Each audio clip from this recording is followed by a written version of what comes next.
Is the argument over? Is Tom Brady the best to ever do it? I think you're always going to have that argument. And Tom Brady has the longevity they've had, the amount of wins, the end result is phenomenal. And you can't argue with that. But, you know, if you're talking about the best for one play, one game, one season, that's a never-ending debate. It's always a fun one. Yeah, oh, it is. It is. And, you know, you look at some of the quarterbacks who never played on great defenses or who didn't happen to stay healthy, or you look at Troy Aikman, who had Jimmy Johnson, and then Jimmy Johnson's gone. If Jimmy Johnson stays 15 years, you know, maybe Troy Aikman wins 4 more Super Bowls. Those things you never know. Very good point. You mentioned the game coming up.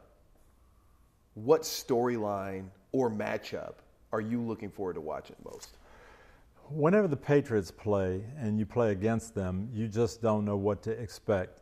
And you've got to weather that first quarter because it could be 5 wide receivers and no huddle, quick pace. It could be 3-4 defense and blitzing. It could be drop 8 guys.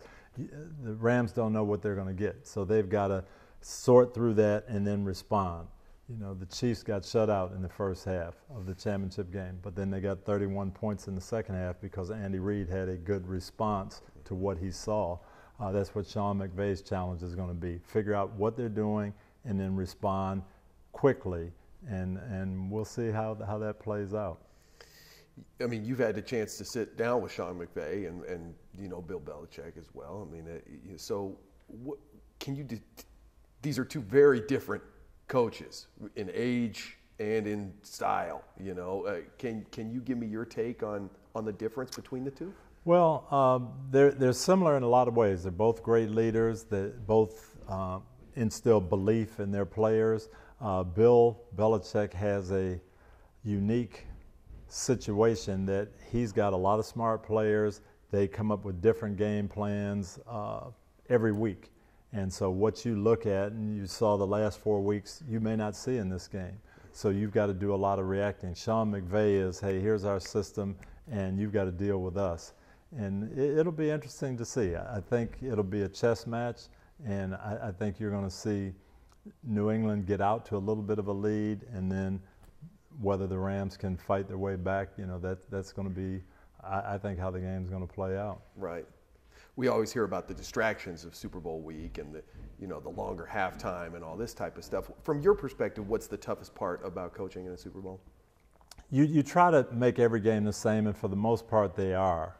Even you go up to the championship games, and they're the same. You have the same routine. You're playing at the same time. But the Super Bowl, you've got 2 weeks off. You've got the build-up. You're practicing in a different place. You've got a different practice schedule.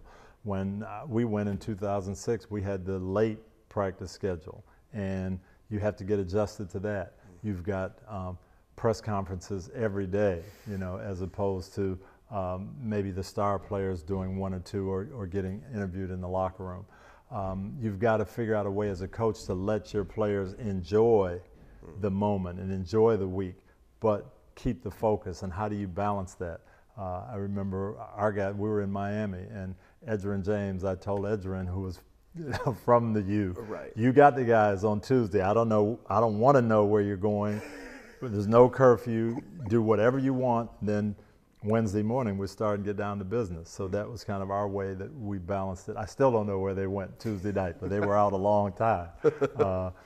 But how do you balance that and let guys enjoy the Super Bowl but still be down to business? Bill Belichick's done it 8 times now. Sean McVay, this is his first time. So that'll be something to see. You got a pick for the game? You ready to put that in yet? I can put that out. Yeah. I just think it's hard to pick against New England now. With Tom Brady, Jared Goff, you feel like it's going to come down to that at the end. Not many people are going to bet against Tom Brady.